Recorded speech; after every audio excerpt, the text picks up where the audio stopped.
Joseph Ewoodzie. I teach sociology and Africana studies at Davidson College.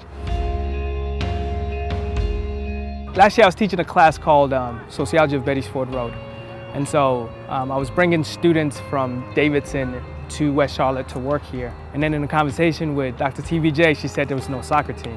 So I asked her about why there was no soccer team, and just simply, as important as soccer was to me, I just thought it wasn't fair that some bunch of kids don't get to play.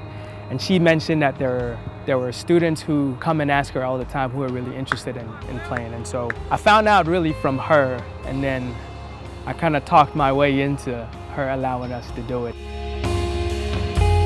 This is an important thing for the school. It's an important thing for these kids. A lot of these players, have been looking for this kind of opportunity. They might not identify with the extremely dominant culture of American football and basketball, but have wanted to be a part of some kind of athletic program, and there wasn't really anything there for them. So I think that we're doing something really positive by opening up an avenue for them that maybe they've been wanting for a long time and can really play a big role in their lives. Yo, listen, y'all, we gotta pay attention to our defense this game, all right? We gotta really pay attention to our defense this game. So what I find is students who are connected to something of interest in their school, those students don't have poor attendance. Their attendance shoots up. Their academics go up because you have to maintain eligibility to play. And then they have a sense of belonging. And so there was a population of students that I believe did not have that because they wanted to play soccer and we didn't not have it for a couple of years.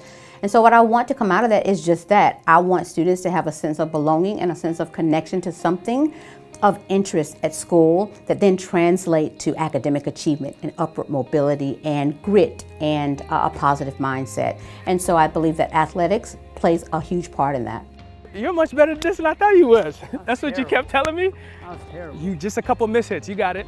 I think we can bring an understanding of their lives and shape and create a soccer program that fits their lives a little bit. As an urban sociologist, I study cities, so some of the difficulties in the lives of students are things that I read about. I remember one time a kid was late, and I was ready to do my coach thing, but like, why are you late? And he's like, Coach, I had to go pick up my sister and go drop him off home so my dad could, and go relieve my dad of babysitting so that my dad could go to his second job. You have to understand that, right? If you understand the nature of the labor market, if you understand the nature of immigrant populations trying to work, if you understand all of those kinds of things, I think it helps you understand these kids a little bit more. They're not lazy when they show up and they're late. It's not because they don't care. And I think we understand that, and I think we bring that to trying to make this thing. So our understanding of these things does not mean that we win and we can sort of create a more successful program, but I think it allows us to, it gives us an insight into their lives and what they're dealing with. Had an opportunity to talk with a lot of the players about what they want to do, where they want to go to college, what their dreams are in terms of a career.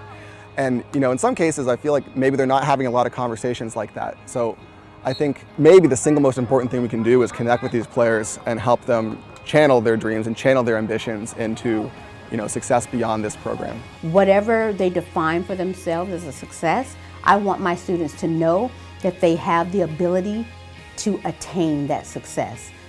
Work hard, stay the course, and you can be successful.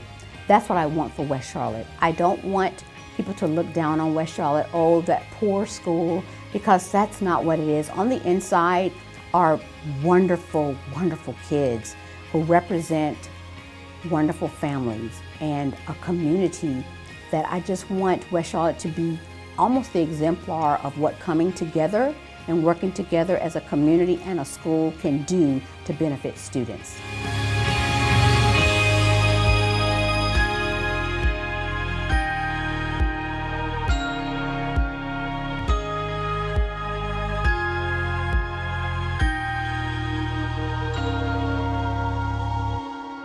One, two, three. Lions!